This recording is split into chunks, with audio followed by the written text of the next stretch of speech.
My name is Dustin Kelly, but everybody calls me DJ. I'm prior Army, serving as both a Ford observer and a military police officer. I've spent the last 14 and a half years as a police officer and detective in a large metropolitan police department. Two things that I've learned throughout my career. One, everybody has a story to tell. And two, the best stories are true. This is the DTD Podcast.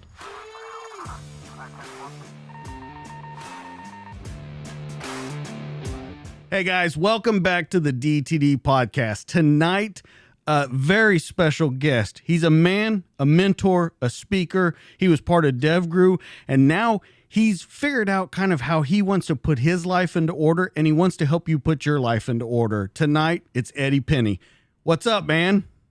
What's going on? How are you doing? Thanks for having me on here. Yeah, I'm so happy you're here and talking that we're closer than we thought we were. So yeah, we're only a couple miles apart. Yeah, that's a pretty interesting thing. So what I want to talk about tonight is you have such an interesting story about not only where you came from, but kind of how you came through to where you are today. Because I think you would agree, you're a 180-degree different person than you were, say, even 5 years ago.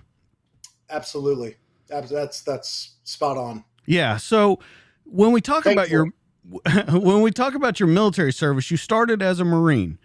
You decided not enough action here. I'm not seeing enough, which is a crazy thing. I've never heard anyone say that. So you moved over to the Navy. You decided to go to the SEALs. And as you're going through SEAL training, you're in second phase. 9/11 happens. Yes, sir. That's it. The first question that I want to ask, how is it different for you than other guys you're going through? Because you already had 4 years in the military. You've already seen all the pomp and circumstance, all that kind of stuff. Right. How is it different for you watching it on TV than these other guys that are kind of just learning how to be in the military? I think no matter, I think at the time, no matter, if you're a day in or maybe 10 years in the military, you're probably still taking it, or just not even in the military at all. You're taking it the same way, like, whoa, this is happening right here? Because I can't remember. I mean, we had the Oklahoma City bombing. I mean, right. that was horrible. But I mean, the towers coming down, jetliners coming in, the media coverage that was on it, just the stuff after, the camaraderie, the American pride that followed it. I mean, it was crazy. I mean, in my lifetime, I can't think of anything that's even on the level of all that coming together and being on the same playing field as 9/11. But I mean, I tell you what, being in Budso with a few years, as in 4 years military experience, I mean, I was definitely more mature, just not by any action, just by living longer and having life happen and being in the military. Of course, with experience comes wisdom. And so it definitely helped me out. I'd like to say that I would have made it if I went right after high school, like I did in the Marines, go straight to Buds when I was 17 or 18 years old. But I honestly don't know. I was very mature, and definitely that helped a lot. And I kind of took on a big brother role, not meaning to. It just kind of worked out that way. Like, hey guys, it's not a big deal. It's a game. It's a game. Not that the other guys were freaking out or anything, but it just kind of like, that's just where my role kind of took place. Was I was a little bit older, not compared to everyone, but quite a few of them. They were definitely younger, new guys coming into the military. But yeah, it was good. But man, as you say, second phase, 9/11 happens. I can just picture my tray, putting it down and looking back, like, what's going on the TVs that they had lined across the wall in the back of the cafeteria. So it's surreal, man. It's very surreal. As I'm sure you can remember exactly where you were. Yeah, I remember when I saw the second plane hit, I told my wife it was like her first or second day of nursing school. We were stationed at Huachuca, and I told her I had just had surgery. Yeah, I was at Fort Huachuca. Where's that? Down in Sierra Vista, Arizona. Okay, gotcha. So I had just had surgery on my ankle, so I was on convalescent leave. She was getting ready for school. The first plane hits, then the second one hits, and I tell her, man, there's something wrong. Two planes don't hit two buildings right by each other. And then I remember just being captivated for like 3 days in front of the TV just to see like every little bit of information that would come out, or anyone that would visit the site, or anything like that. And then I remember, fast forward a bunch of years, we've been married forever. We go to New York for the first time together, and we go down to where that is. And I'm thinking, by most, you mentioned the Oklahoma City Memorial. I'm thinking, it's a memorial. It's going to be somber. It's going to be this and that. And we go down there, and people are like smoking cigarettes and joking around with each other and eating their lunch. And it kind of put me in a weird place. I was thinking like, wow, that's a strange thing to happen at a memorial. Not just that one, if it were to happen anywhere. And it kind of makes you think about everything that's going on today. It's just a different world right now. It is extremely different. Yeah, sadly, I'll throw out there. Yeah. And so when you see that, are you ready to go? Are you ready? You're in, buds. So you're like, all right, let's get through this so we can get out and get our job done. Are you thinking that the whole time? Yeah. I mean, we didn't know what was going on. Obviously, our minds were going crazy. Maybe they'll push us through. Maybe they'll shorten training. They got to get guys overseas. Right. And this is just us as bud students thinking stuff, talking, what if, maybe. But I mean, we were ready to go. Like, obviously you sign up for that. You got to be ready to go. You can't be signing up because you just want the title. You want to be a cool guy. If that's what you sign up for, and they're sad to say there is a certain percentage that want that, they want it for a resume. But the majority of the dudes are like, dude, I'm here for my country. Let's go. I'm taking the fight to the enemy. I want to be in the action. And that was my mindset. Like, let's go. Like, whatever we got to do, we got to do this training. Let's go get us overseas. I just wanted to go overseas. I didn't want to do the booze and cruise that we hear about, right? I wanted to go to wherever the fight was. No matter where that country was, or island or ocean, it didn't matter. Like, send me. And I think that was the mentality of the majority of the guys in my class. Was like, let's go. What do we have to do this? And I think it changed training a little bit. Like, you took a little bit more serious. Right. Not that we weren't taking it serious, but it's like, okay, I really may need to use this, especially when it comes to your firearm, explosives, stuff like that. The diving is still very important, but obviously probably not going to be diving up the mountain of Afghanistan. Yeah, definitely not. So, I talked to Bill Rapier on here, and he said that stud. Dude's a stud. Yeah. Oh, yes. He is a stud. Absolutely. He told me that he was worried about not ever seeing action, that he had seen these guys and he was like, man, they haven't done anything, or maybe they've gone on one. Were you kind of the same mind state? I mean, of course, after you see 9/11, something's getting ready to happen. But before that, with the Marines and everything, were you thinking like, man, I hope I at least get to do something? Of course. Yeah. It's always, one thing I've learned is it's a lot of timing and it's a lot of place. It's your timing and your place. You can miss it. You can not miss it.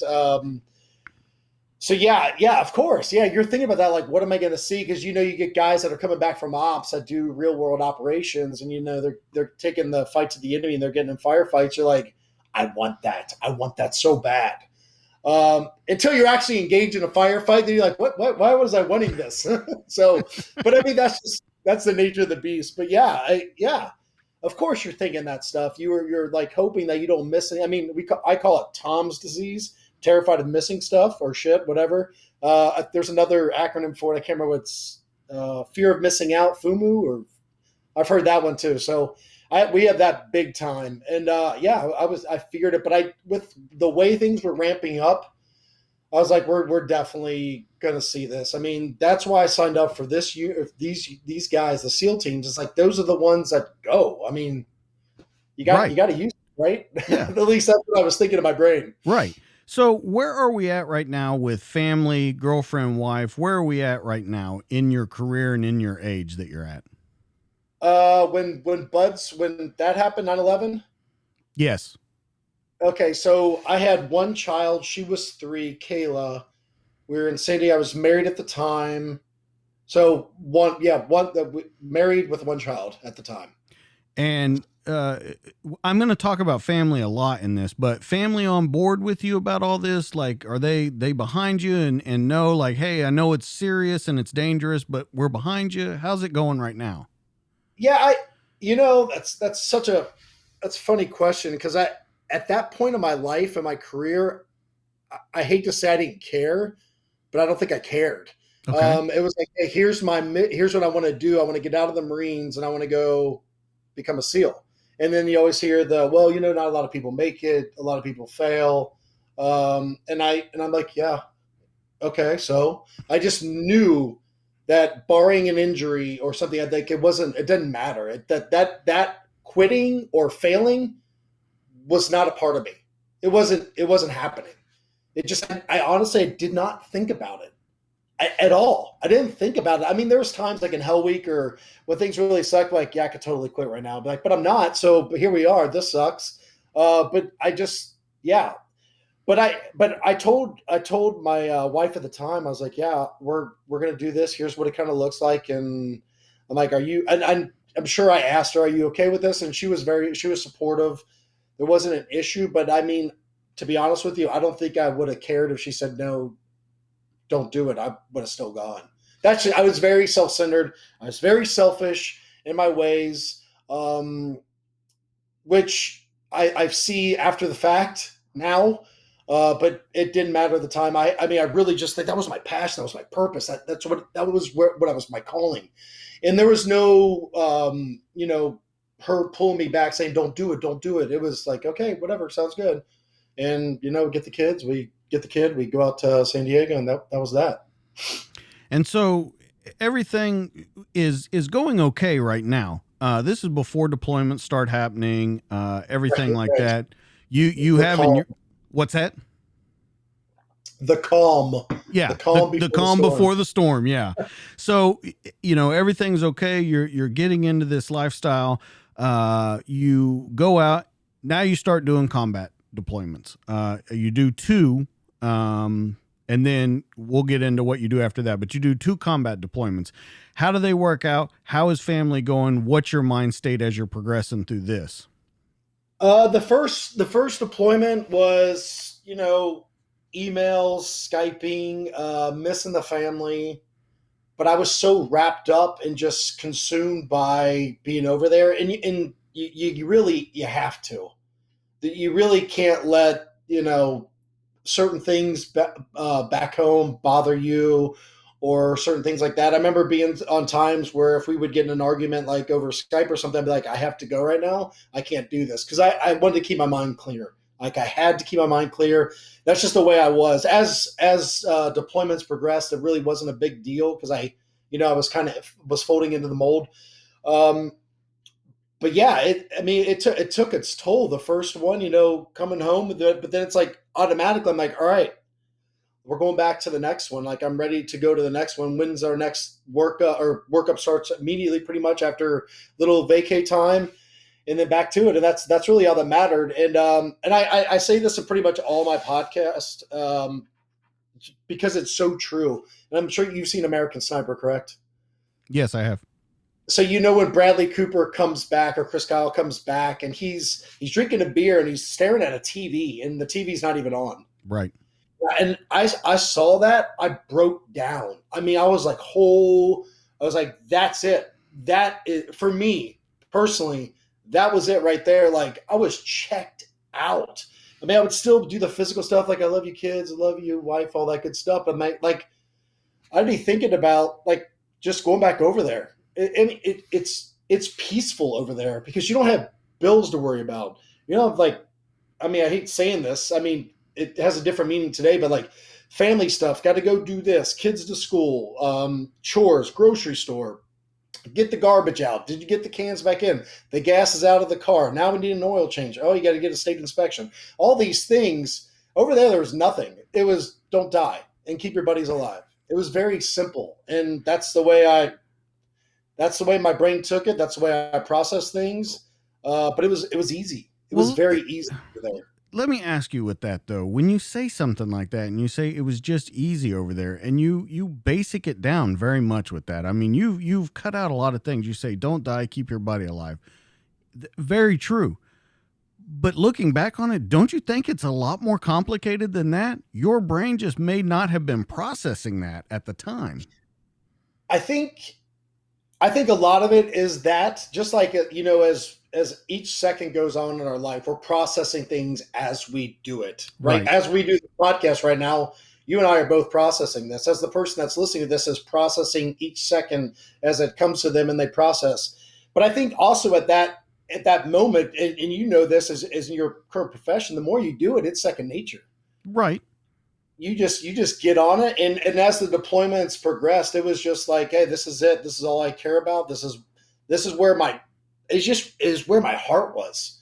My heart was there. It wasn't saying like screw you family, right? But at the same time, it was like screw you family. It sucks. Like, it's so sad to say right now. Like, I say these words and it tears me apart. Because as I'm sure you know, I got custody of my children. It like totally did my 180 as we discussed. Yeah, we're going to talk about that. But but at that time it was Eddie country, and I would throw in the country. Oh, it's for the country, and it was for the country. That's all that mattered. That's all that mattered, and just my heart was there. Like that's it. I couldn't help it. I couldn't turn it off. It was like a drug. It's no different than a lot of people I've interviewed on the show where they just say, I had a family and I loved them and everything, but I just could not wait to get back in the fight. I wanted to be with my brothers. I wanted to protect them. I wanted to do the job that I was meant to do. And I've heard it over and over and over again. And I understand what you're saying about that. I just wonder at what point and I've asked all of them, at what point does it set in and it starts becoming a mental block instead of helping you? You know how you say, yeah, I can't argue with you right now. I got to keep my mind on mission. But at what point does it build up so much that it's a block? That's a great question. I'm sure for each person it's different. But to be honest with you, I'm thankful for the block whenever it came in and to block it out to focus on the mission. Because, I mean, I remember being on ops, thinking about other things for a split second. I was like, "Whoa, that was a close one. That was a close one." So yeah, you got to turn that outside world off and focus on what's right in front of you. And you know this very well. So yeah, there's got to be. We got to talk to the guys that study the brain for that one. Yeah, when is that right? And that's the whole thing is that you wonder, like, you go through these things when you say shut off, you just do what you have to do to get through the situation. And then you look back on some of those things, you go, holy shit, I can't believe that happened, you know? And even if it's not maybe necessarily something that's going to kill you or anything like that, but you look back and you go, holy shit, that was either like really stupid that I did that, or I can't believe I made it through. There is those times when you look back on that, and yet you go back and do it again and again and again and again. And part of it is the adrenaline, part of it is whatever. But then as you get older and you start looking back on it, you're like, man, I cannot believe I'm still standing right here. Yeah, it's totally different mindsets. I mean, just as we sit here and talk about it, thinking about some of the things I did, I'm like, dude, what? Yeah. Yeah, I'm sure I'll have more of those. and you know, and that's the whole thing. Like, not only did you become a SEAL and you tried out for DEVGRU and you made it to DEVGRU and everything, but you were also a breacher. Like, you couldn't get enough of being up front at the show. Tom's disease. I told you, you got to be up there. And you got to be working. And for me, like, the breaching was like the pinnacle.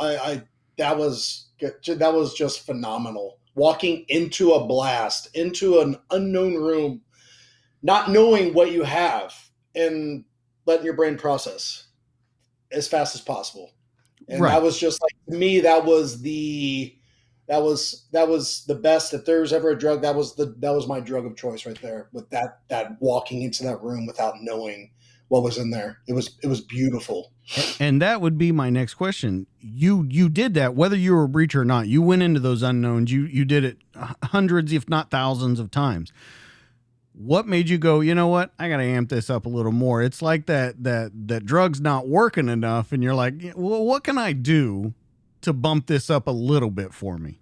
And is that the mindset that you had going into it? I think like anything, you get, you know, you get used to things. So you're like, how can we, I wouldn't say. I think you were going to say complacent. Yeah. I was thinking more mundane, very ordinary.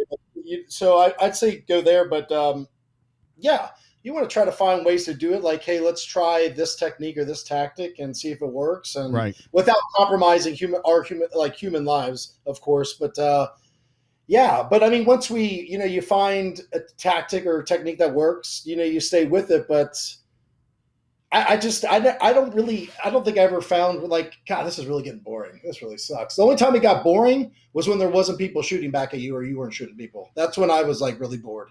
Like, this sucks. This is a boring target. I just walked in 4 hours for this. This sucks. When's the next one? So that would be the mindset right there. Really? Wanted more. Always wanted more. More targets. Yep. Even though you're putting down targets every single night. And Yeah, I've heard guys say that, go, man, I'm so bored right now. And they're like, man, we were just out like 4 hours ago. Yeah, let's go again.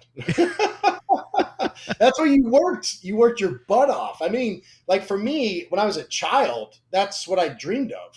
Right. Is to be doing this. I mean, I'm living out my dream that I've had for decades. Right.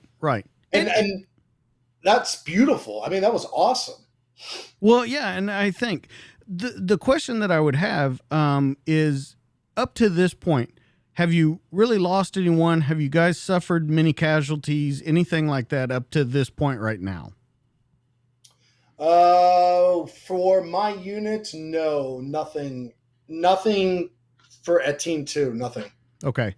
So we talked about this before the show, and I want to talk to you about the 2008 mission because it really stuck out to me in doing my research on you. You were acting team leader, going up to a building, ordered a friend to move into position by your side, and then a spidey sense went off and said, you got to get out of here. Yeah, that spidey sense is going off right now. Yeah. The spidey sense says, you got to get out of here, man. And then it just goes to shit on you. 50 pounds worth of explosive. Instead of the guys shooting it out, they're just going to destroy the target. Your friend ended up getting killed. Now, the questions that I have to this, and I know that it's a sensitive subject, but I really want to understand behind this, because I don't think that you just had survivor's remorse on it. That was your friend that you directed up into there. So I want to talk about just everything that's going through your mind. First thing that happens, the action on scene as this is unfolding. First of all, you just went through the juggler with this story. This is the one that keeps me up at night sometimes right here. Which is totally cool because I love talking about that. Well, and like I said, you talk about it as much as you're comfortable with. If you want to stray away from it, we do. You're good. It's funny. We're in the process of writing a book right now, and this is one of the chapters. And after like every time we edit it and write it, and every time, just freaking tears. I mean, just tears, just freaking drop to the freaking my desk. It doesn't stop. It's insane. It's like I can't tune it out, and at the same time, I don't want to tune it out because I want to remember exactly. Like I want to smell it, I want to feel it, I want to taste it, I want to, and I do. I can remember those events very well.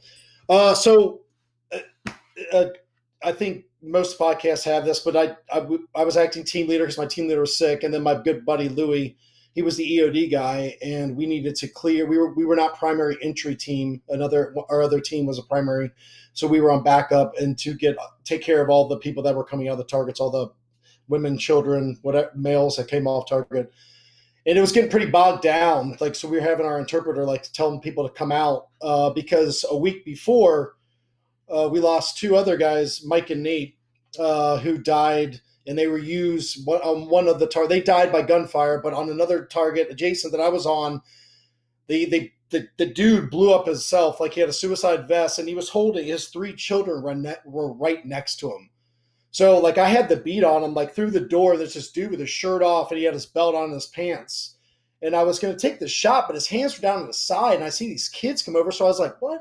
So I was just looking through my night vision, and the dude just freaking clacks off, and the freaking roof just like lifts off the building and then settles back down, and we kind of get blown off the wall we were sitting on. A couple guys got a little bit of frag, but dude took out his whole freaking all his kids, and they had a couple wives. I think a couple wives got away, but it's like so that's what that was in our brain. So this is a week after that, so we're still, that was our first two dudes. That was my first two dudes, where I can see my boys on the ground just they're done. They're done.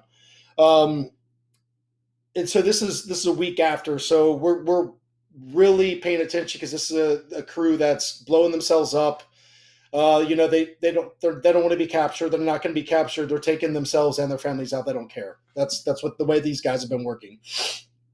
So I told him to go on up there to move the kids off because it was getting jammed by the front door. And there was this like big pylon or stanchion or whatever, or pole or whatever you want to call it, big cement like pole that's holding up like this awning, this concrete awning that's I'd say probably 2 feet thick. I mean, it's a big thing, probably the size of like two big pool tables put together.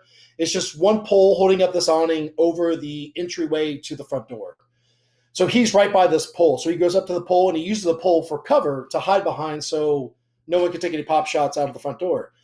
So it's getting pretty crazy. He's getting his hands full. And I'm like, well, I need to go up there. I'm going to go up there and help him because, like I said, I have Tom's disease. I don't want to miss anything. Like somebody might need to get shot or whatever. So I go up there and I get right on his back. I'm like, hey, dude, what do we got? He's like, we're just waiting for these dudes to come out. Like we're getting the kids. And I noticed like that the primary assault team, remember I told you we were secondary. The primary assault team was stacked up maybe 10, 15 yards away from us on the other side of the building. And I was like, and then another guy came up behind me, a good friend. And I was like, just instantly, it's like, I need to go. I just heard go. Like, get out of here. You need to leave right now. And the reason why this is so weird is this has never happened to me in my life. And never, even after, has never happened. This is just one time. And so I'm like, okay. I'm like, hey, I'm going to go back behind the wall because it's getting pretty jammed up here. Are you guys good? And Louis like, yeah, I got it. I was like, I love you, bro. You know, you do like the bros. Like, I was like, I love you, bro. And I pat him on his right shoulder and he goes, I love you too. And I just freaking rolled out. And as soon as I walked maybe, I don't know, 15, 20, 25 yards around the wall, as soon as my body wrapped this wall and my side profile's facing, I think I was about to turn with my back to check out because there was buildings on the back side of me. The house blew up and I got nailed. I think I got nailed with a brick because when I turned around, there was no debris besides a brick that was just right by my feet on the back side. So I turn around. I mean, there's just dust crazy. I mean, this isn't, America. I mean, it's dusty, it's sandy. And so it took a while for the dust to settle and you can just hear screaming of dudes just jacked up. One of my buddies, Penney, had a double femur fracture. And I mean, if you know anything about femur fractures and you got 2 of them, the dude was done. We had our dog down. I mean, I think we lost like 6 dudes went down and then Louis passed. So I went up there and where I left him, it just nothing looked like it was. It was like I walked into a different like land. Like I just walked into a junkyard full of rubble. Like the house wasn't even there anymore besides like the back right corner. So I saw one of my buddies get down on his leg. I'm like, what's going on here? And I could tell like the roof, if this was the roof kind of like I'm guessing like kind of slid over and crushed him. And I remember we reached in there, tried to grab, and I grabbed his calf, Louis' calf, and because all I could see is the bottom of his boots. And I grabbed him, and it was like grabbing a Jello mold. There was no bone structure. So I'm pretty sure like his whole body was just crushed. I mean, there's no bone. Like, I mean, not even a little bit. It was very weird. And I tried to pull him out. We couldn't pull him out because the structure of the awning was on him. So we had to get a pararescue, our PJs, to pump it up with this pneumatic lift and get his body out because we weren't going to leave him there, obviously. So I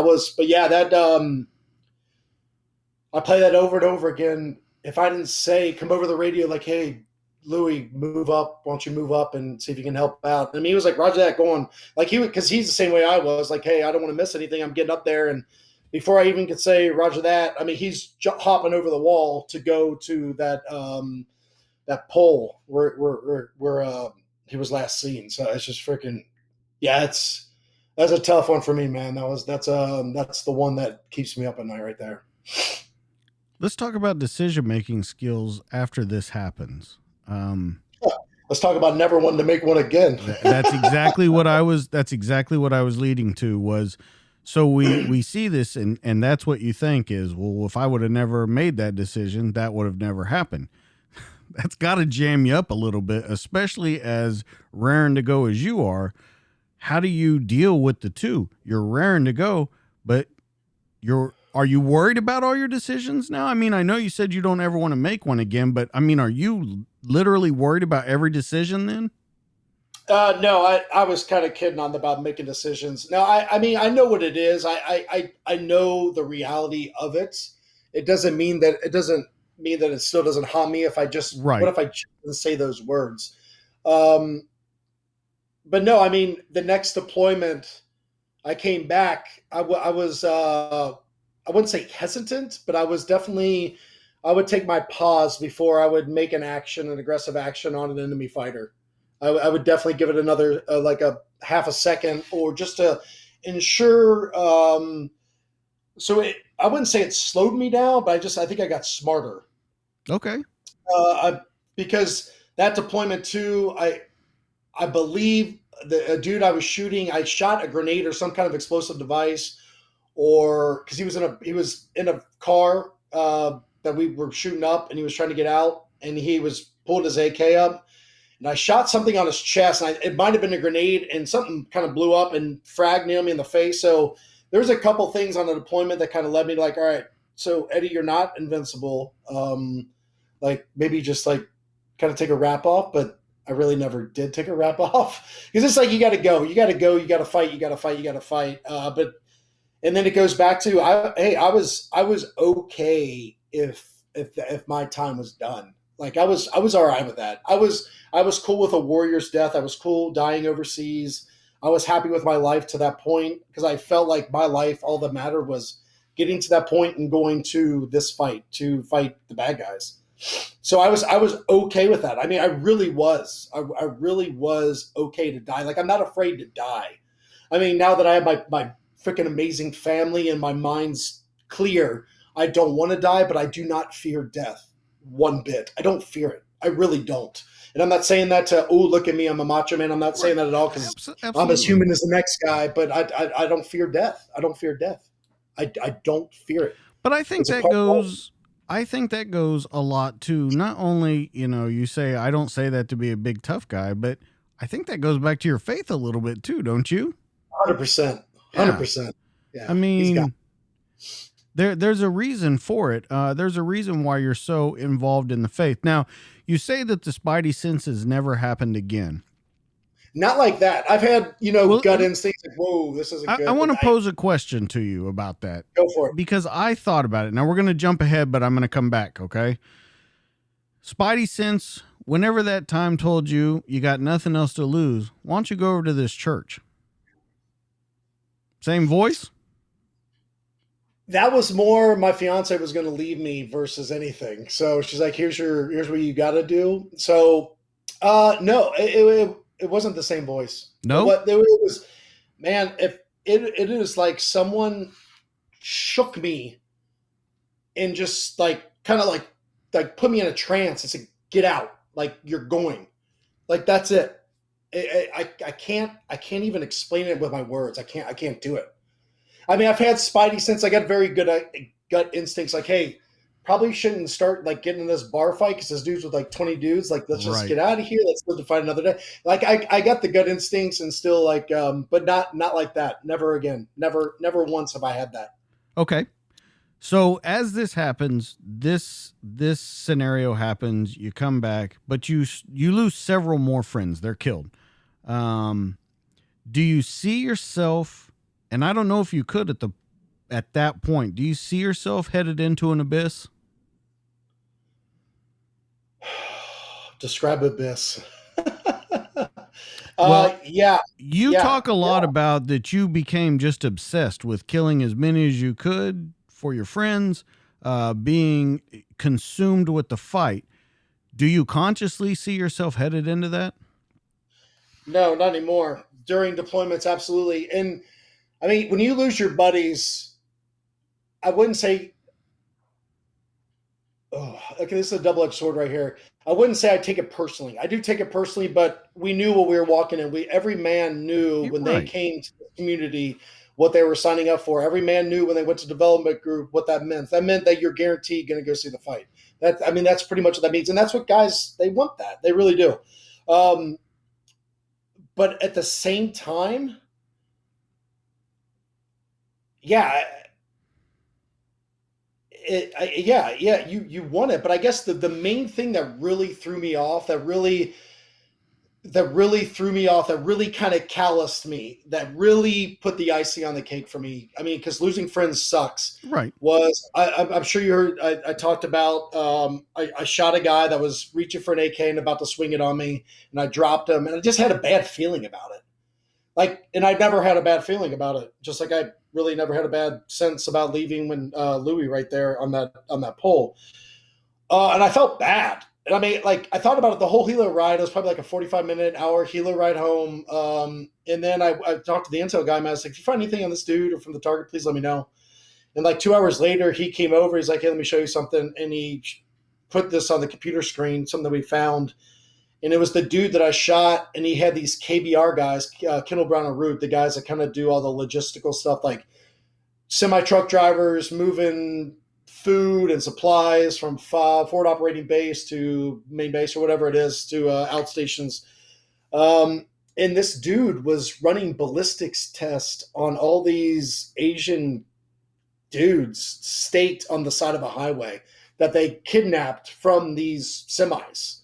So he was shooting some in the leg, stabbing some in the side, shooting some in the head. And when I saw that, because I felt bad for shooting this guy, after I saw that, I was like, never again. These guys are freaking savages. They're animals. They don't deserve to be here. And I'm put in this position for a reason. And if they're doing something bad or they're armed overseas, there's no quarter. You're done. That's all there was to it. Because I felt I don't know why I felt bad. I can't tell you why. Well, and that's what I was going to ask you. What was it about this guy? I don't know if it was a guy's face. I don't know, because I see a lot of the faces, but it's something about his face. I can still picture his face. I don't know. I just felt bad. I don't know. It wasn't sitting well with me. And it wasn't like an unjust killing or anything. The guy was armed, about to swing his AK on me, but it just didn't sit well with me. I don't know. But once I saw that, it just calloused me over, and I went to a different realm when it came to taking it to those guys. There was no holds barred. It was freaking on. It was just aggressive. I was more aggressive from that, and it built me up, and that's where you kind of get to the freaking Tasmanian devil. I wasn't still neglecting, not putting my life doing dumb stuff, right, or doing it to people, but mentally inside, if you could have jumped in Eddie's brain, you would have been like, holy shit, this dude's nuts. I mean, and so I guess that's what I kind of mean by the abyss. Do you see yourself just going into this state anymore where there's almost no emotion to it anymore? That's 100% right. And at the time, I was a warrior. I was a fighter. I was a killer. I was supposed to go kill the bad guys, capture or kill them. That was my job. That is what I was supposed to do. And that became my identity. I wasn't really Eddie anymore. I was Golf Bravo 3 or whatever my call sign was for that deployment. That's who I became. And I ate it up. I loved it. And I didn't see anything wrong with it. I didn't say it at that time. I was like, this is who I am.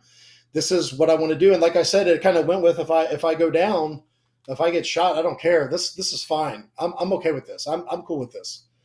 But I mean, now, whoa. Yeah. But I think that leads us right into the next topic that I wanted to talk to you about. You said, and these are your words, that became your identity. You're no longer Eddie. Okay. That shit works over there. It does not work with the family. No, it does not. And yeah. 2 divorces will be my, it doesn't. It doesn't work with the family. And it's not like you don't try to come back and do the right thing. You just, I got to be completely honest with you. I'd say probably the last 2 to 3 years, I've like figured myself out, kind of calmed down, kind of put my past life in the military away and kind of focused on God and my family. And that, I mean, that's new to me. I mean, it really is probably the last 2 to 3 years. It is really new to me. I mean, and I could see it's the further I got away from deploying and going out every night and getting the bad guys, the further I get away from that, the more I become grounded. And I say that, and I don't make nothing bad about the military or anything, but just, dude, it takes you out. It takes it out of you. And I mean, and the guys that are still in, they could hear this and be like, Eddie, what the hell are you talking about? And if I was them, I would say the exact same thing. You just, you don't know until you're out of it, till you pull away and you realize some things. And you have a lot of time to think, and you make a shit ton of mistakes, which I did. And you abuse people emotionally and not really give a crap because you don't. I mean, and I didn't even know what the hell I was doing. I mean, I just, like, we'll do it this way. I'm so regimented, so military, this and that, especially because, in that lifestyle, you don't got time to discuss things. You don't have time. Like, it's like, just get it done. Just get it done. Like, why are we talking about this right now? You know what I mean?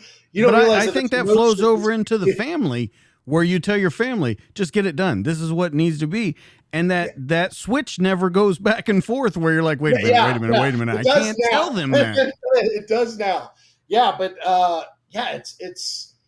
it's crazy to look back at myself back then, especially when I retired, because I left development group like in 2013, I believe, 12, 13, right up soon after extortion. And then I went to a training unit for 3 years. So I had a little bit to calm down, but I mean, I was checked out still. All I wanted to do is go back overseas. But I heard everything's getting crazy political, so that's good. I don't want to be a part of that anyways. So yeah, I was checked out. Like I just wasn't there. I didn't know what emotions were. I didn't know how to have a healthy relationship. I really did not know how to. I'm not saying feel sorry for me. That's bull crap. I was ignorant to the fact. And, now I do with my fiance now. Like I get it. I get it. I get it. I know my failures, and that shit ain't happen again. I'll tell you that right now. So let's talk about that then, because the family, when you come back, you're supposed to deploy out again. 2 weeks before you go, you become a single father of 3 kids. Now, so that happens.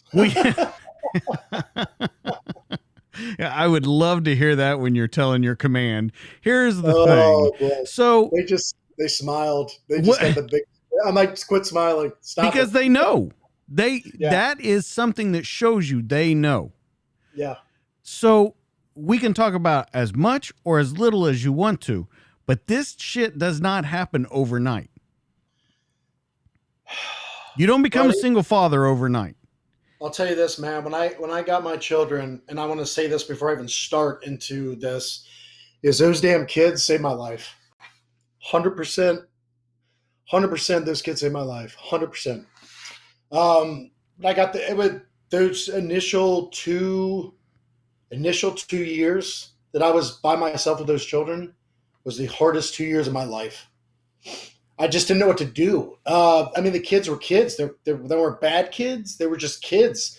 I just didn't know how to deal with it. I mean, talk about anger issues and just zero patience. I was a freaking ticking time bomb. And sometimes, they heard it from my mouth, and I mean, it's a reality. I said things, just being a jackass father. And I mean, I learned now, it was tough. I didn't know what to do. I didn't know what I was doing. I had no clue. I didn't know my kids because I was always gone on the road training, or overseas. But shit, that's changed now. These those dudes they got me, man. They got me. How old are these kids at this point? I got my oldest is 21. I'm a grandfather. I'm talking about I'm when sorry. this I'm happens. sorry. My oldest, Kayla, I believe was 9 or 10. Samantha, my middle one, my daughter, youngest daughter, she was 5, I believe, and then Tristan, my son, was 10 months. Wow. So I was on diaper duty. Like I remember going to like Dick's Sporting Good, pushing a stroller with 2 girls with like crooked ponytails, like or pigtails or whatever, like because I sucked at doing their hair. I tried.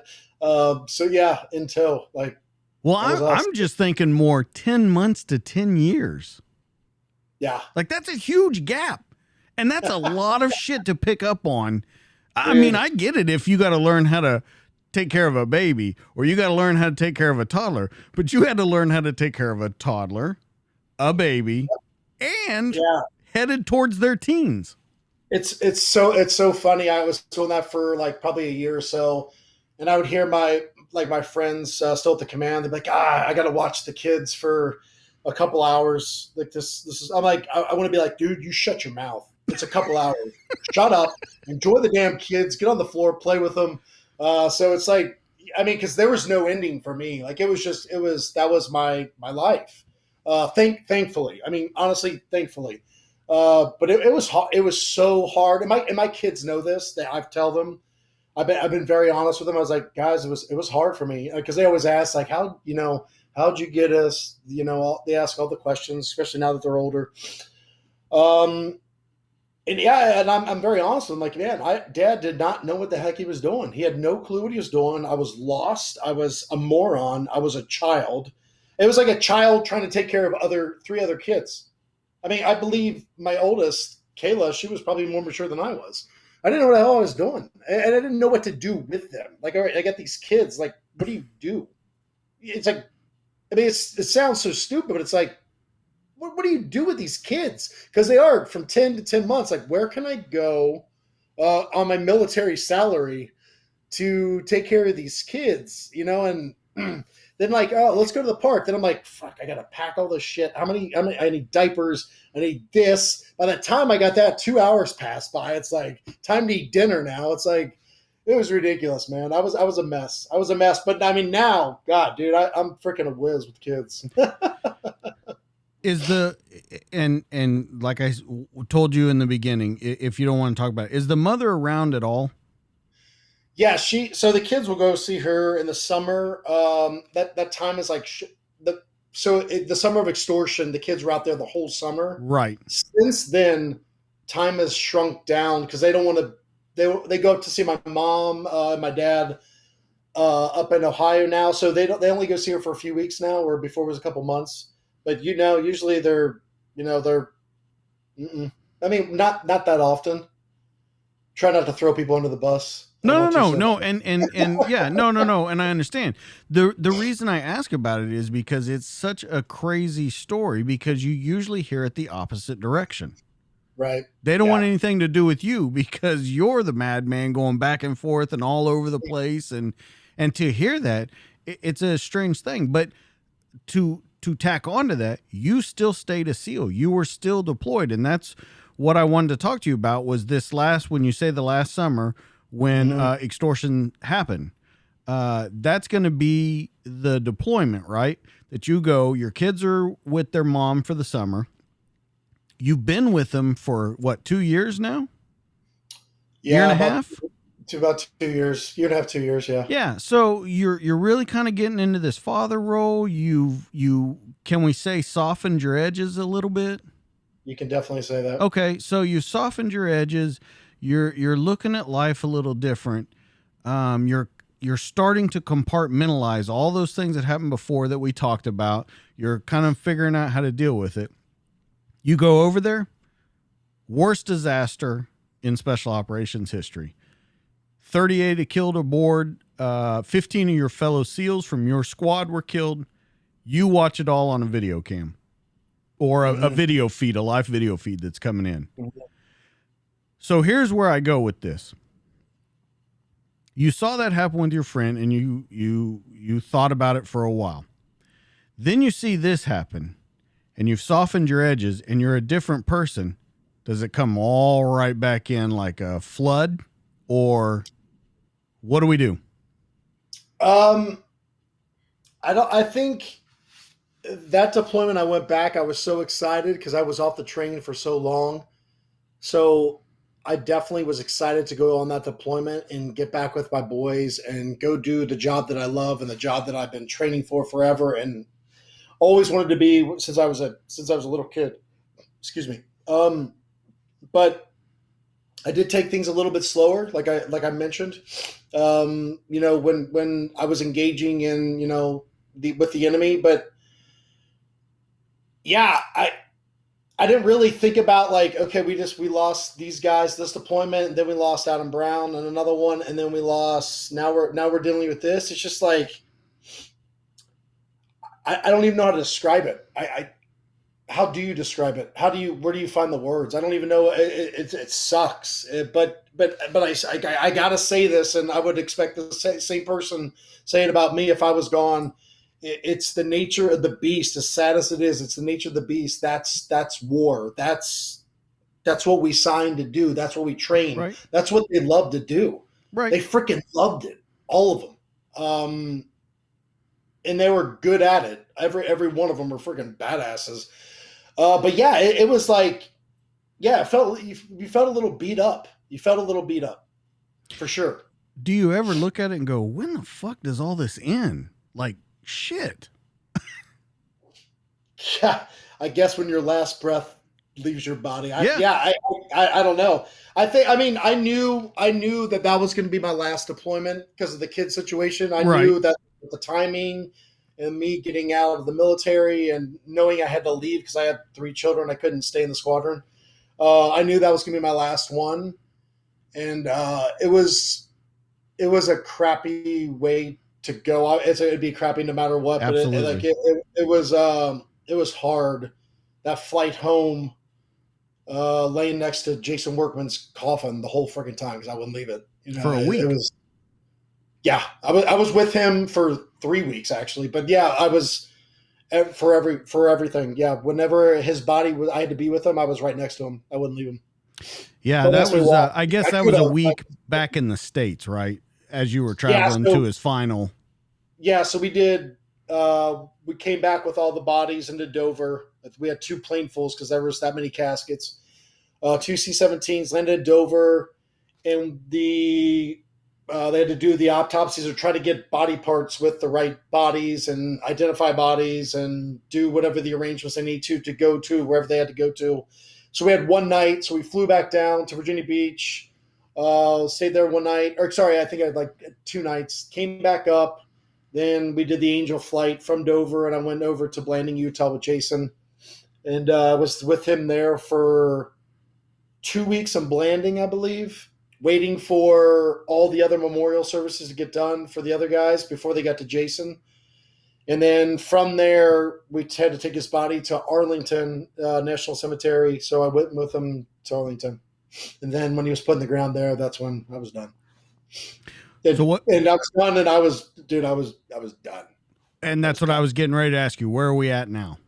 Yeah, I'm about freaking a lot of bottles in. That's where I am right now. A lot of drinking, a lot of freaking suppressing, a lot of pill popping, a lot of freaking I don't want to feel. I want booze and freaking loud music. How bad did it get? At that time, I was still a warrior mindset. I mean, I always have a warrior mindset, but there's a difference between a warrior mindset that's continuously fighting and there's blood, sweat, and tears. I separate the two. All right. So there's that warrior, and then there's the warrior of no matter what I have to deal with daily, I'm going to take that on. So I was on the first warrior. So I didn't think I was like more of like, drunk as heck. We're giving toast, cheers, and telling stories, which was awesome, which is beautiful, which is what they would want, hands down. But after, I mean, it was a lot of freaking drinking, dude. But after the years after, it got worse for sure. I just didn't know what to do. I was just lost. I was a lost puppy. I mean, I was a lost for you see the dog, in the rain, not knowing where their owners were. That was me, man. And this is not to feel sorry for me because I don't need anyone for that. But I was so lost. I was just a lost individual. Okay, so why? I mean, and don't take that as a basic. I'm not asking that as a basic question, but I'm saying like, why at this point? What is it that was the straw that broke the camel's back? What was it that made you feel lost? Because you weren't in DEVGRU, but you were still training, right? You hadn't retired yet, Right. so you still had the Navy and everything, but which are totally different entities, Dev Group and the Navy. Absolutely, absolutely, I agree with you. My point of that is that you see that mostly when people get out, when they retire from law enforcement, when they retire from the military, they lose a sense of purpose. But from everything you're saying, you lost a sense of purpose before you ever even got out. My purpose wasn't to be in the Navy to help get kids to buds, which I do, which I'm glad I did. I met a lot of awesome people, and I felt like I was contributing back to the community, like trying to get the right guys to, fill those spaces. But that's not what I came into the Navy for. I came in the Navy to go overseas and get bad guys. That's what I came in for. That was my passion. I mean, you go to that, anything else is just blah. You know what I mean? It's just blah. It's like being a Super Bowl quarterback throwing 10 touchdown passes, and the next year you're a freaking backup punter. You wouldn't have a good football season. You wouldn't be happy. You'd be sitting on the bench like, what the hell am I doing here? Minus getting the money I'm getting paid for just sitting here, right? So I don't think you were getting paid that kind of money. So, oh man, I wish I was. I mean, it was, and this is very common. I talk to guys that are getting out all the time. Is if and this goes to your line of work as well. You picture you got a train just going on a track, and it's moving very fast, and there's these train stops, and each time it stops, someone gets off, and the train keeps going with the mission. And when I had to get off on my stop, which is when I got my kids, the train went. And you can imagine the train leaving the station, and you're seeing the other side of the train station, and there's no one there, and it's just quiet, and there's a little bit of wind, and the sound just goes in the distance. And it's a very lost feeling. And then you throw on top of that alcohol, getting custody of 3 children, it's almost overwhelming because you don't know what you're doing. You're not really mad at the kids. You're mad at yourself because you have no clue what you're doing. You have to develop a relationship. And then you've got an ex-wife you're constantly battling with, and then you're starting a new relationship, and you really shouldn't be starting a new relationship because you have no freaking clue what you're doing because you're so jacked up. And it just starts piling up. And I really can't pinpoint one thing, but you take this, and then this, and then this, and then we get the volcano eruption, and that's what happened. It's just all this stuff, and it came. Yeah, it just got worse and worse, and the only thing that freaking turned it around was when I found my faith. That's the only thing that stopped it. And it didn't stop it like, well, I'm better. No, it was still a process. It still is a process. But yeah. So it got bad for a while. You said that it was a fiance that was that voice in your ear to say, you need to go to church, you need to do this, you need to do that. Yeah, because that started. We went to a work party for her, and I got hammered, like stupid hammered. Like I had one of her coworkers sitting on my lap, like just stupid stuff, embarrassing stuff. And she's like, "You have a choice to go, or I'm leaving." And I was like, "Well, I'll go." So I mean, it's not going to hurt, whatever. And it was more like, "Sure, whatever, I'll go." I mean, just freaking. I was a jackass, man. I was a jackass. But I went, and it was the best thing that I ever did in my life. What do you think about it that changed you? What was it that you saw there that you had? I mean, you had seen some stuff in your life. We can agree on that. You've seen some stuff in your life. So what was it about going to church, or this church in particular, or whatever, that really made you go, maybe not, I've been doing this the wrong way, but there's a better way? It really comes down to one thing. I mean, the people were great. The way they delivered the message, because it wasn't churchy. Because if it was churchy, I would have been gawning. So, like they used movies like Braveheart and other warrior movies, and they talked about like they would show a scene, and then they talked about how it like move over to the Bible or talk about like us as men, how we have certain things, how we desire about things, how we're a hero, how love kind of plays into this. And really I can, and in this goes for anyone and everyone, and myself included, is you don't need to go somewhere. You just got to open your freaking heart and like accept it and like seek it and just like let it in. And I had no clue what I was doing. I was like, all right, I'll see if God is real. Like, I'll see if this is real.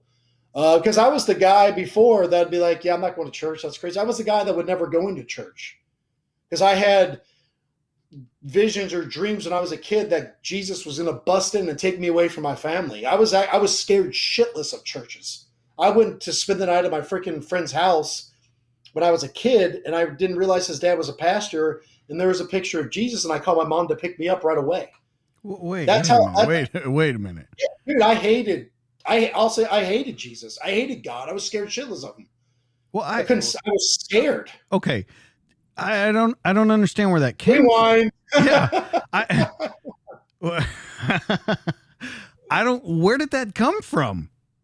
It came from when I was a kid. My parents go through a divorce. To keep it short, I woke up and I saw Jesus in my room, and I was awake. I wasn't dreaming. He was transparent. I could see my bookshelf on the backside of him, and he was just standing there, and you could see his hair, and like depicted in the pictures that we see, a white flowing robe, and he was very bright. And he was very beautiful, and I was like, oh, and I like couldn't say anything, and then it went dark. Like he went away, and it went dark. And as soon as it went dark, I can get chills as I speak. I was so terrified. As soon as that dark hit and he went away, I was so scared. And for years, I thought it was him. I thought it was him until I was 32 years old. I mean, until I found my faith, I thought it was him. So from then, I would never go to a church unless it was like to a wedding or something. And even then I'm like looking around like freaking, I should not be here. Like I did not like it. I was scared of him. I was scared. I was scared. Like I was so scared enough to where I told my mom to come pick me up. I don't want to be there because of that picture. I was so scared. So that was a big thing for me. Okay. So we move into your redemption. Let's move into the third phase of this. Every good story has a redemption, right? Every good movie, every good has a redemption story. So you go through this. We talk about going to the church. You start believing this stuff. You become a different person. Now you say, God is your rock. That's one of your main things that you say. God is your rock. Your family is your home. Striving to be a better me. You're a parent in training. And we'll get to this one in a minute, but aspiring chef. Don't let me forget, because we're going to get to that one in a minute. Let's go back to this. When you say you were scared forever, we talked about Bill earlier. Now, Bill told me when I talked to him that he would talk to people about his faith openly. Mm-hmm. He was never afraid to talk about his faith openly. And I see someone like you, how do you deal with him? Do you ever have any questions? Do you stay away from it? What is it? Back then? Yeah. Yeah, I would just leave the conversation. I'd walk away. I wouldn't want to hear about it. And so when you look back on it now, I don't think regret or anything. Do you look back on it now and think it was crazy? What is it about? Because when I hear you say that you were scared, I've never heard someone say that, and that's the honest truth. I've never heard anyone say they were scared of religion. I was terrified of him. No, the devil was very good at deceiving me for a very, very long time. Very long time. I was deceived Deceived. If you know anything about spiritual warfare, good and evil, all that stuff. I mean, I was a deceived man about that whole thing, and he did it very well for a long time, but not anymore. Not anymore. I can see what it is, and I've had many things happen, and people can be like, "Oh, that's just a coincidence." Well, there's no such thing as coincidences. So yeah, if I was you listening to me, I'd be like, who is this dude? Well, It's the truth. It's a different story than I've heard people say, I didn't want to have any part of it. I don't believe in that. There'll be people that say that's, there's 100 different stories. In all of them that I've ever heard, though, I've never heard someone say, I was scared of it. I was terrified. I was telling my friend Keith Wood, that's we're doing the book together. I was telling him, I'd be sitting on the couch watching TV with my mom, and I would just have these, like, you can like play out a situation or a scenario. I would just have this one that Jesus would bust in the door, because he can do anything, bust in the door, take me away from my mom, and I would never see her again. That happened all the time. Where was he going to take you? Hell if I know. I don't know. I didn't get that far. I'd like get up like, okay, I'll never go to church. I would just snap up like, all right, yeah, that's ridiculous. Did you ever tell your mom about this? I think I might have. I mentioned it to her. I told her, she knows about the dream. She'll know about it in the book. I know that. Okay. I don't really talk about. I really don't talk about that piece. I think it was because it was so long ago as a child, and I like to think of the good stuff. But at the same time, man, like that's just the truth. That's like why I was away from it. I just didn't want anything to do with it. I was scared. I was terrified. I mean, my second marriage, when I was engaged, when I got the custody of the kids, I would be out there on Sundays because we were doing a long distance relationship. It was when I was still in the Virginia Beach and she was in Oklahoma. Every Sunday she would go to church. Like, you want to go to church? Like, no, I'm okay. Just drop me off and I'm going to watch the football games. And I did that for months. I wouldn't go. And it's not that I didn't want to be with her or not. I just didn't. To be honest, I was still a little scared. Dude, from that dream, from that vision I had of him in my room, I slept under the covers with a nightlight until I was a sophomore in high school. Wow. I don't know. Well, that's for freaking honesty. I'm going to be getting so many messages on this one. Yeah, I don't know what to ask. I know what you're saying, but I feel so dumb about mine now. When I was a kid and Nightmare on Elm Street came out, that was a bad one. I watched it, and my brother and I were in the same room, and I didn't want to wake him up because I thought he was going to turn over and be Freddy Krueger. But that was about the extent to you know what I'm saying? So I can't.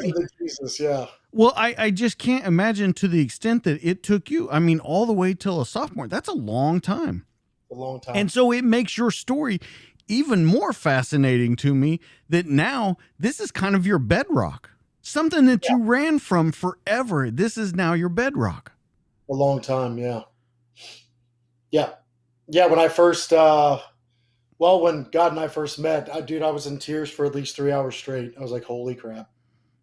Every time I talk, like, I'll probably get choked up. Every time I talk about him, it's just, it's amazing. So I guess I'm asking you, what was it? What was the thing that changed you? It started off like when I was doing that little, spiritual boot camp. It's called Wild at Heart. I don't know if you've ever heard of it. It's actually by John Eldridge. She's okay. So it was one of those at a True North Ministries out of Oklahoma City. They did it in Oklahoma, so I went to that one. So everything was via like they would play it on videos, like all his classes or speeches would be on the TV screen or the big old theater screen. They do it like that, kind of like at I'll say Rush Creek. I you know what I'm talking about. They do stuff like that. Yeah. That. So you do like a class, like, all right, the first one's like, we're going to talk about father wounds. I'm like, what the hell's a father wound? Okay, and then you go out and you pray and you write your thoughts down. I never wrote down my thoughts in my life, and I was just like, hey man, I'm here. I clearly have some issues. because I'm looking around for alcohol and there's nothing there, and this sucks. So I was like, all right, I'm gonna do what they say. I'm gonna put my all into it, and I'm gonna just open my heart, and if it's to be, it's to be, and if it's not, then we're gonna carry on. And fuck, I don't know what we're gonna do. But I did. I prayed, and just weird things started happening. And then I saw people getting prayed for. I was like, I want someone to pray for me. I didn't say that to anyone. I was just thinking in my head. And then the last night, this guy comes up to me and prays for me, and I'm like, I'm in tears. I'm like, why am I crying? And the next day, the worship music, because they start each day with worship music. They start playing, and it's like the music is like radiating through my freaking body. Like I'm trying to sing the words, I don't know the words. I'm trying to like this. It's just like amping me up. Like I'm just getting filled, and I'm like, did I find him? Like, did I find him? Did I find him? Like, what's going on? I'm like, surely this is just one of those things. And at the end of this thing, they give out like a couple awards, or like, hey, appreciation to this guy for helping or donating, whatever. And they had one, the I guess the guy or the man that they could see the most change in. I was like, clearly that's not me, because I haven't freaking changed. I haven't done anything. And they called my name, and I was like, what? So I go up there, and they give me a gift, and it's actually this pen that I don't go anywhere with. It's this pen. I don't know if you can see it, but it's made of olive wood from Jerusalem, and it's got a cross on there. Wow. And they gave me that pen. That's my pen. And I was like, oh, excuse me. I was fighting so hard on that stage with probably 100 men looking at me trying to fight off my tears. And I just like, I'm sure they were coming down. I'm sure they could tell, but I like started to lose it. And I just like, oh my God. Like, and I've gotten gifts and all that stuff before, but man, that just meant so much to me. And I got back in my car to drive back to Tulsa, where I was living. So I had I had like an hour drive up to Oklahoma City to get my truck, because we carpooled down, and then another hour and a half drive to Tulsa. And I called my fiance at the time to try to tell her about it. And every time I started talking, I'd go in tears. I had to hang up the phone, and I spent my whole time just crying in my car. And then I, got back, told her all about it and all that stuff. And I mean, it was just, I felt so good. I felt, maybe you've heard of it, like the spiritual high. I was like so high, like, oh my God, this is it. This is so right. He's real. This is so real. And like probably 3 days after, of course, me freaking being a hard-headed piece of crap that I am, I was like, okay, if you really like, of course, here I am testing God, right? Like, good job, Eddie. That's a good one. I'm like, show me, give me a sign. Give me, I'm literally saying this in my car. I'm by myself driving back from a workout. I'm like, give me a sign that you're real. And tell me I'm saved. I'm like, because I'm like, I've killed people. I've done this. I've done that. I've still got issues with this. And sure enough, on this car wash, those red digital signs where you can like type in what you want and then it'll flash, whatever. One word popped up. One word, all caps, and it just said saved. SAVED. One word. I was at a stoplight, and I look over and just said saved. Not savings, you can save. It said saved. I was like, and done. Checked out. Okay, you win. Let's carry on this. And I started crying again. And so many things have happened since then. To not that I need more proof or anything, but I mean, he's blessed my life.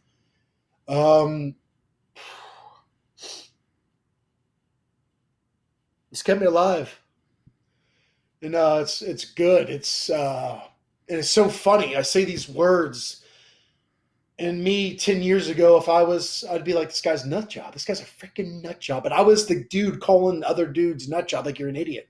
It's not what you think it is. How can you even say that? And I was so wrong. And I am a believer in Christ. He is my savior for sure. And he proves it time and time again. And it doesn't mean I don't get challenges or I don't have obstacles. And I love obstacles. Bring them.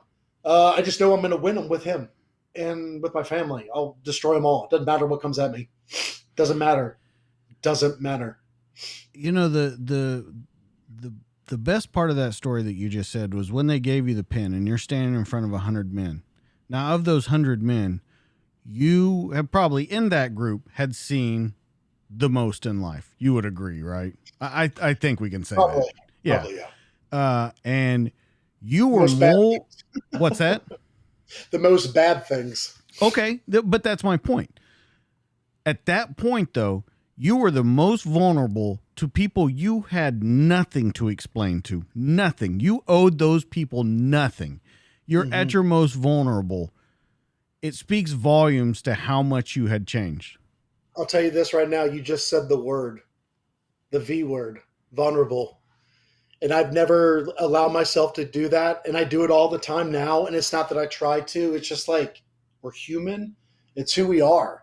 And it's okay to be vulnerable. It's okay. It's like it's actually a good thing. But you don't have time to be vulnerable in that career field, or else your life could get lost or your buddy next to you.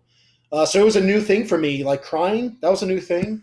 Right. Showing my emotion, feeling emotion. Like what's sad? Like what is that? No, I won't feel that. I'll do this instead.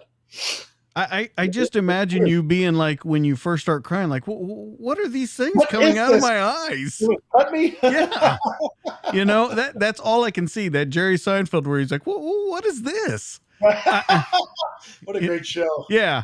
So let's talk about the most important thing. We've talked about redemption. We've talked about everything.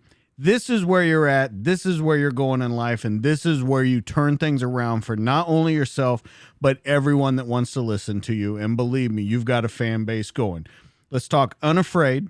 Let's talk memberships into the den. And finally, we'll talk about contingent group just as a side note.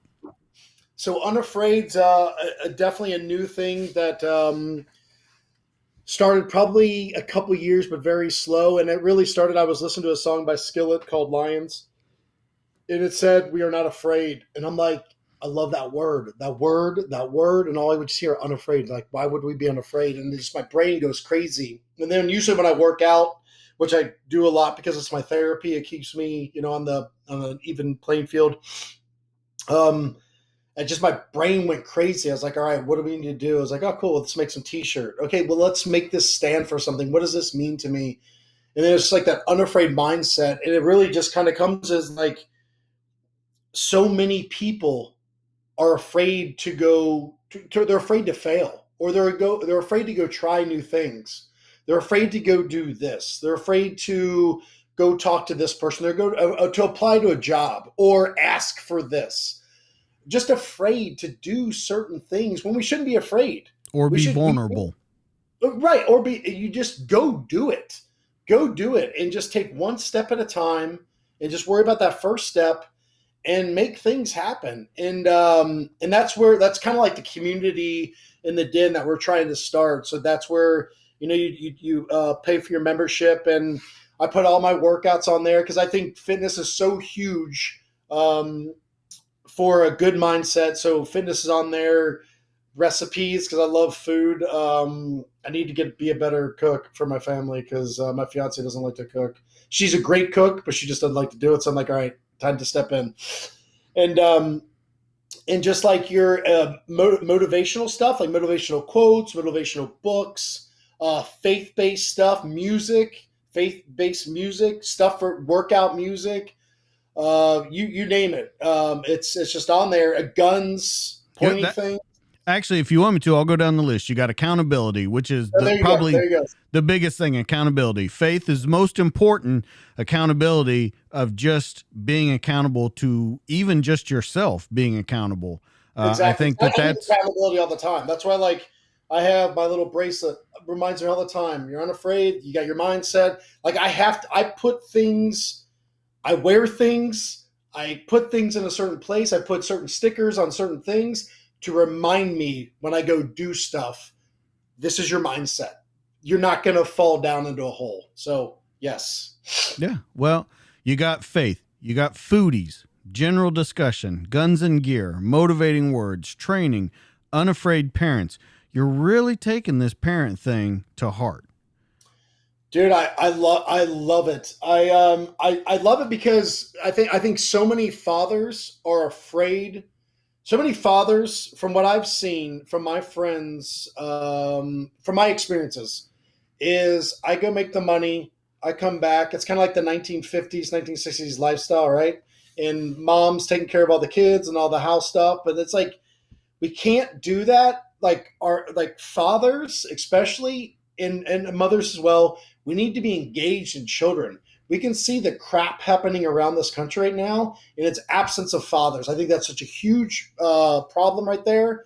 And we're not being there for our kids. We're not being a father. We're being there present, but we're not being there the way we should be. I want to be the first guy to say I was guilty of this until I was pretty much forced to do it. So I kind of see things a little bit differently now. And yeah, we need to be more engaged. And parenting is a big deal. We're bringing up another generation. Like that's a big response. That is like the one responsibility that should matter the most to us, and it doesn't.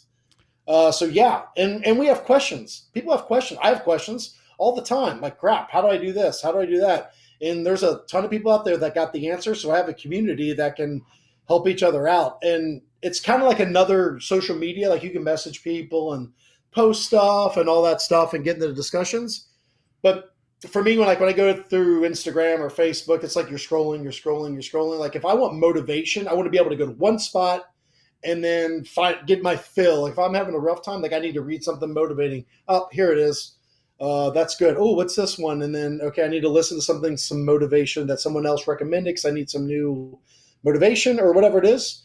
Someone else hold me accountable. Is anyone else doing a crazy diet, or is somebody else gonna like I just did? I'm in the middle of doing a Bible in a year for I think it's like my third or fourth time doing one, and yeah, I'm gonna throw it out there. Like yeah, hold me accountable. Don't let me slack. But it takes a while to fill it. Like put more information in there. So we're trying to fill it like a couple of things a day to get more content in there. But yeah, that's where we are right now. It's fun. I love it. Well, you say not a single. Typing in there. Say it again. It fills me just putting stuff in there.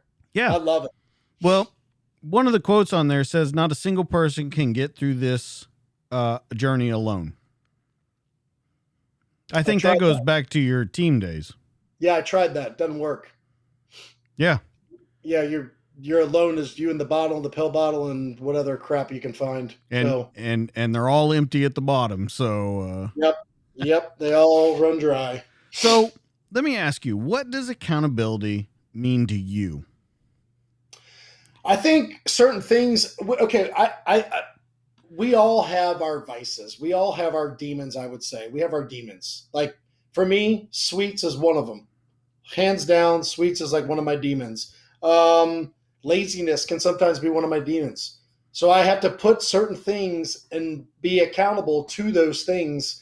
So I need to do that. Like I said, I put certain stickers or put a little post-it here or something like that, or don't buy certain things or have them in my house. I got to be held accountable. And my fiance knows about that stuff. Like, don't let me order dessert when we go out for this splurge dinner, even though I can often talk her into it. So yeah, you got to be held accountable. Like if someone's like, I want to lose 30 pounds in 6 months. Okay, cool. Tell some people about it. Because it's a lot different if you don't tell anyone. If it's just your little secret, then your brain's gonna be like, no one knew about it. It's not a big deal. There's your little demon in your head saying, yeah, don't worry about it. But if I tell you and I tell my family and my friends and maybe my coworker and maybe one of them in a week, so how's the diet going? Oh crap, they still remember. Okay, so I got to do this. All right, or they're like, hey, how's your diet going? How much have you lost? Like that's even better. Like show me. What'd you eat today? Let me see what you ate today. That's accountability, and I think we all need that accountability. Some people need that stuff. Some people need to put stuff on their computer to know what websites they're going to, so they don't go to certain ones. I did that for a couple of years because I needed that accountability. That I went to a trusted friend and like, hey man, here's what I'm stopping because I've learned that we're not supposed to do it, and I need help. And I put my little coveted eyes or whatever the hell it's called software program, and he got a report of what I went to on my internet. That's accountability.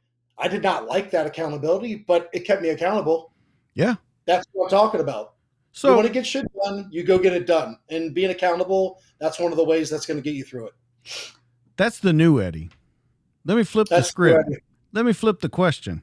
No. What did accountability mean to you?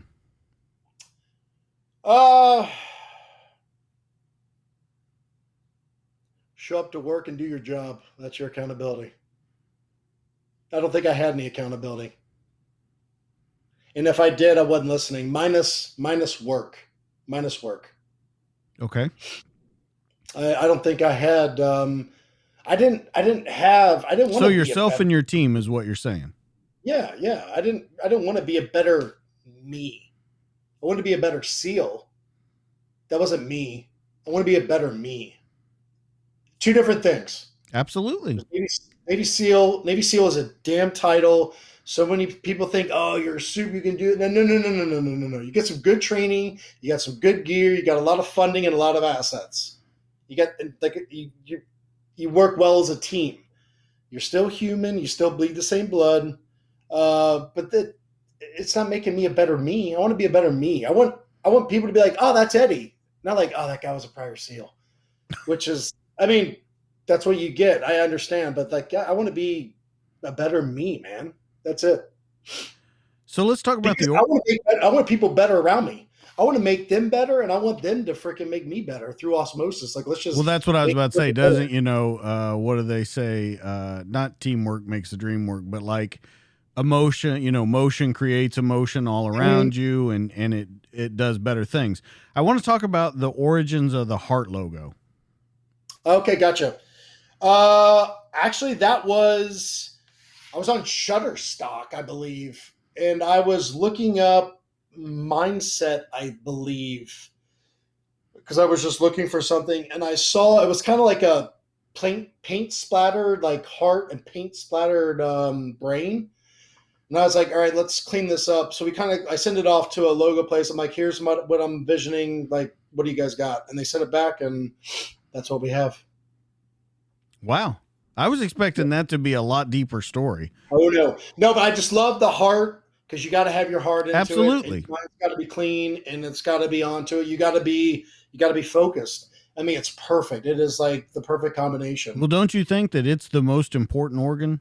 Heart, no matter what. 100%. And if we want to go back to Dad, freaking God says, I'm judging you on your heart. It's all in your heart, man. It's on that heart. It's all on that heart. So when someone asks you about the heart logo from now on, I want that to be your answer, Eddie. It's all about the heart. Yeah, it's not that you were looking through Shutterstock. I want you to give an answer that they'll love. The Unafraid store. We got hats, flags, stickers, magnets, neck gaiters. I don't know how longer we'll need those. Maybe we will again. It's good for winter fishing. What's that? It's good for the winter time and for fishing. Yeah. So you know. Yeah. And it's also, I joke about that. I think we're going to be back to wearing them in a couple months. So don't even say it. Don't even say it. Better not be in Texas, because I'll be the guy not wearing it. Powder coated travel mug, short sleeve t-shirts, wristbands. Let's talk about that. Then what I want to talk about in the store is the important things. One-on-ones with you. They can book you as a speaker. And then we'll talk about your social media stuff. Yeah, so actually we got new products coming out here pretty soon. We're going to do a whole tiger stripe line, because it is the most beautiful camouflage known to man. So that's coming out soon. Pretty excited about that. And then the one-on-ones is, I just noticed I was getting a lot of messages about buds. What do you do for diet? What do you do for exercise? How is it being a single dad? Just all these different questions. And at first I would, I'd respond, and then like my following got a little bit bigger, and it became a little bit overwhelming. And then I would be getting stopped at the gym, or I would go see somebody at a freaking concert, and we would just start talking. I'm like, okay, I'm just going to put one-on-ones up here, and they can get 30 minutes freaking one-on-one time.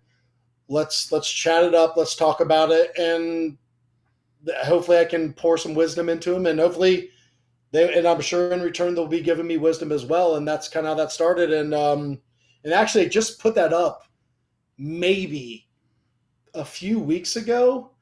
And so next week, actually Wednesday is the first one that we're actually going to do that we had available. And so we got a couple guys already set up for that. So pretty excited about it. So as a speaker, let's talk to you as a speaker, because as anyone can tell from this podcast, you are quite the speaker. I like to talk. Yeah. I think I do too. So just whatever it is. I've done a couple colleges, actually one big college, just little companies here and there. And then I go to my first, actually in November right now, I go to my first church, which I'm actually pretty excited about. And it's going to be just blasting me with questions and just go from there. So I'm really excited about that one. That's going to be a cool one. So, but yeah, it's just, I don't really seek it too much, but I started getting questions about it, like, hey, do you do speaking events? So I kind of made a little platform. If they want to do that, then they have a way to easily do it. And it's kind of out there. I want to point out a quick thing with your Instagram and what stuck out to me. You would agree when you were DEVGRU, all that kind of stuff. You're a pretty private person. You said you were pretty much about you, your team, things like that. Your Instagram is the exact opposite of that. It's your day-to-day life. And once again, I'm going to bring up the word vulnerability. You just put yourself out there, lifting weights in the gym, food you're eating, everything. Is it therapy? It's actually one of the hardest things I've had to do. When I started my company, Contingent Group, I didn't want to tell anyone anything about development group or the SEAL team number or anything like that. I didn't want to say anything because they're like, hey, we just don't talk about it. We just don't talk about it. But some business friends, some business colleagues like Eddie, that is how you're going to get your business, because it's taking your experience up to here and not some degree or something like that. Not that there's anything wrong with a degree. So it was very hard for me to do. And I finally did it, and it obviously has been proven well. But the Instagram, I was like, all right, we'll do this, throw a little bit of things here. And it took me a while to do it. And then I'm like, Eddie, you got a voice. Use your freaking voice. It might not be what everyone wants to hear, and you're going to get some backlash, but who cares? You're you, be you, do you, and go out there. And I like posting. I like posting about my family. I like posting funny stuff. I like posting some military stuff. I'm all over the place. Like you said, food, I am all over the place. It's just like what's on my mind. That's what I'm posting. And there's really no rhyme to the reason. It's just, there it is. And I love my little quotes that I come up with. I'll be working out. I'm like, oh, let me write that one down. I'm using that one. Oh, I got to post that one right now. This is good. Hopefully this, because I started posting, like I'd post like motivational stuff or inspirational things or like a Bible verse. And I get these messages like, hey, I really needed that right now. Like just hearing that, I'll post all day for you. If it could just one person, I mean, honestly, like it could be one person about to take their life. I mean, it really could. And if you think about that way, that's just, I am big into the positive words. I think it's good. I don't think it's fluff. I think it's real. And I think if you're, a lot of people need it. Not all people. A lot of people are like, this is gay, and they move on. But a lot of people are like, man, I really needed that because I'm going through this right now, and that just got me through to the next hour. So, yeah, I mean. But the way you got to think about that, too, is even if they say, yeah, that's not for me, that's not your audience then. Exactly. And then, you know what? In 2 days, it might be your audience for you. It'll be a post for you. So it's just, you know it is, man. The media is the media bullies. It's hilarious. Yeah, I call them keyboard warriors. Yeah, they motivate the heck out of me. When they get me, you're a punk. I'm like, oh, that's so sweet. Yeah. Yeah. You don't bother me. You're a punk, as I say that from my mom's basement with my name on the orange juice. Yeah. Exactly. All right. Let's talk about Contingent Group.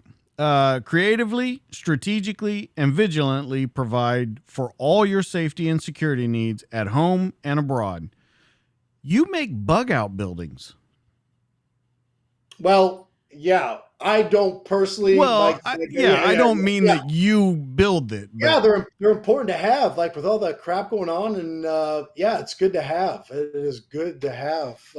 We just think of the contingencies. I mean, contingent group. I mean, we think of the contingencies, and it's really just a spillover from my military career. We would always think of the contingencies, like, hey, if only one helo can pick us up, who's going? What's happening? Where are we going? What are we doing?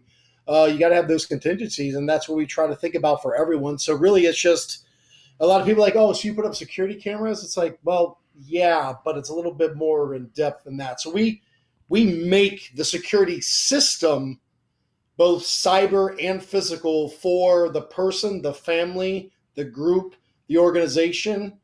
We make it. So it could be from anything from getting your vehicles armored, unarmored, whatever it is, getting them to the hotel, being in security with them, making sure their cyber stuff's all taken care of, make sure their office building's good to go, making sure they get from point A to point B, whatever it is, getting their planes over here, making sure we have backups in case their plane goes down. We got to go to another way means of travel to get out of a certain country. We try to think of it all and have it all on standby, and that's just kind of what we do. We make it. We customize it for that because there's not one cookie cutter. Hey, you need this, this, and this, just like that guy needed this, and the same thing. It's not that. Everyone's different. One person family versus 8 people versus a company of 200, little different. So, yep, we customize and it's fun. It's good. nutrient survival. Now, you of all people, I like MREs. You of all people should hate prepackaged food. I can't stand them.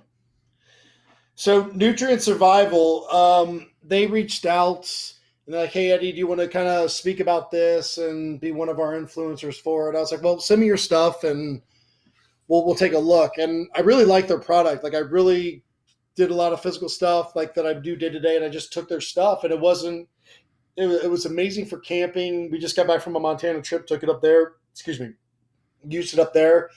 It was good. I liked it. I liked it a lot. It tasted good. It didn't give me any weirdness. So I was like, yeah, I was like, hey, you can help me out because I need to sell. We can sell your stuff, and it's perfect for the Bob, our bug out building, because they got their shelf life, I think, is like 20, 25 years, and that's some of the stuff you should be having in like a bug out building. So I'm like, this works perfectly, one-stop shop. But yeah, we're kind of teamed up with them, and I speak on their product and help them develop new ones as well. Anything else that you want to talk about with this company? I think you pretty much hit all the points of everything that you guys do. I think the biggest thing that we do, from what I kind of mentioned before, is we get the job done. We just make it happen. There is no, oh, we can't do that. We'll make it happen, and that's it. We will make it happen. Never had one thing come down. We're like, we can't do that. We always find a way to make it happen. Doesn't matter what the process needs to be. We make it happen effectively, safely. I can tell that in talking to you. So, what's next for you, man? Man, Unafraid, my fiance and I, we've been talking about doing a podcast. So we want to do kind of like a couples, a his and hers, and just kind of talk about relationships and the realism. And we're going to throw me under the bus again and how I was and how we met, and a little bit of struggles that we met about 3 years ago. So like I said, some of our struggles and what we do. Cause I mean, and this is the first relationship. I'm in a relationship with my best friend. She is 100% my best friend. She actually posted this today. I'm going to read this to you real fast. Okay. If you don't mind. So we did that. I told you we went to a Montana trip, and I always want to know where I am on a map. And you really can't tell that with GPS is. Like, you can zoom in, but I want to see it on a paper map. So we always stop at Cracker Barrel because I want to get breakfast there because I love their pancakes. They're delicious. So she failed at being my accountability for not letting me eat crap, right? So I don't think we should throw stones at her, maybe. Right. No, we won't. So I'm picking up, they got these awesome Atlas in Cracker Barrel, which I wanted to buy for the truck or for the car. So I'm reading this map, just looking at this map, and she posts this today. And if I get choked up, I apologize. But the title's brag post. She goes, This man gets it all done, and we couldn't be more thankful to have him in our lives. We aren't a burden, but yet a blessing in his eyes. He pushes us to be better, to work together, and mostly to enjoy life. Enjoy life, all caps, which is huge because I missed so many years of not enjoying my life. So many years. He brings out the best in us and has filled our hearts with so much joy. He's someone we can lean on, depend on, and count on to always be there. We aren't step, we aren't half, we are family. We love you, babe. Thank you for all you do.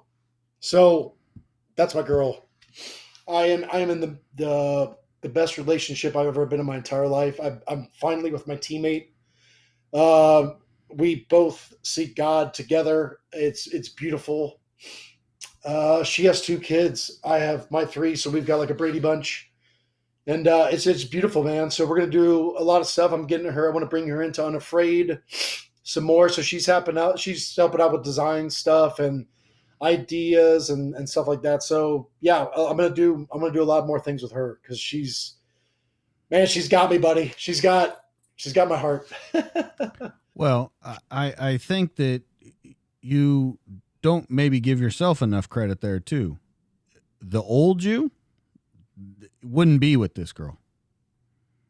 No, I don't think so. Because you were concerned with you. Yeah. So I think you got to give yourself a little bit of credit there too. Yeah. No, I'm very happy with the transformation, the change. I really do. I'm very happy with my life, where it's going, how it's turned out. I love my experiences. I love my failures. I love my mess ups because it made me into who I am today. Yeah. And hopefully I can, through Unafraid in the Den, help others get through their ruts, because we all get in those ruts, man. And it sucks to be there alone. Well, that's awesome. I hope to meet her someday. That's pretty cool. We're close, buddy. I think we'll link up. Yeah, I think so. Let's go over where people can find you. Eddiepinny.com, correct? Yep, Eddiepinny.com, contingentgroup.com is the business, and then Instagram, Eddie.Penny is my Instagram. Those are the big ones. Facebook, I usually just try to keep it small. Family, close friends. Yeah, with those, you have the Unafraid store. You can be part of the Den membership. Let's talk about that real quick. The Den membership, $24.99 yearly, $4.99 a month. Once again, it covers accountability, faith, foodies, general discussion, guns and gear, motivating words, training, unafraid parents. Pretty much, if you've got a topic that you want to talk about, you can talk about it on there. You can find someone who has the same problem as you, or maybe the solution that you couldn't find before. Eddie is trying to make that happen for everyone around him. Man, it was an honor to meet you. It's such a pleasure to talk to you and to hear your story. Great talk. Yeah, it's just so great to get your story out there, and thank you for making yourself available for that. Guys, I think that's going to be it for this week. If you want more of me, you can find me on Twitter at DoublespeakDJ. You can find me on Facebook at the DTD Podcast, and you can find me on YouTube at the DTD Podcast. Remember, you come here every week because the best stories are true, and we bring them to you. That's Eddie. I'm DJ. That's been the show. We'll catch you guys on the next one. We'll see you later.